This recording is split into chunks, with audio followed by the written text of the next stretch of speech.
امام حسن بصری رحمۃ اللہ تعالی رمضان نہیں عام راتوں آپ بیان فرما رہے تھے، آپ نے فرمایا لوگو اللہ کے در رحمت پہ دستک دیتے رہو، چھوڑنا نہ اس کا در رحمت، استقامت سے بیٹھے رہنا، ایک وقت ایسا آئے گا وہ تم پر اپنی رحمت کے دروازے کھول دے گا۔ حضرت تابعین کا دور تھا، اور تابعی کس کو کہتے ہیں؟ جنہوں نے صحابہ کو دیکھا، جنہوں نے فیض صحابہ سے لیا حضرت رضوان اللہ تعالیٰ نے اجمعین۔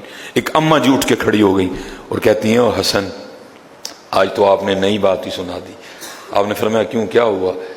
وہ آگے سے کہتی ہے حسن آپ کہہ رہے ہیں کہ اللہ کے در رحمت پہ دستک دیتے رہو، چھوڑنا نہ، اٹھنا نہ، مایوس نہ ہو جانا، کہیں شیطان کے کہے میں نہ آ جانا، دھر نہ چھوڑنا اس کا، دستک دیتے رہنا، ایک وقت آئے گا وہ دروازہ کھول دے گا۔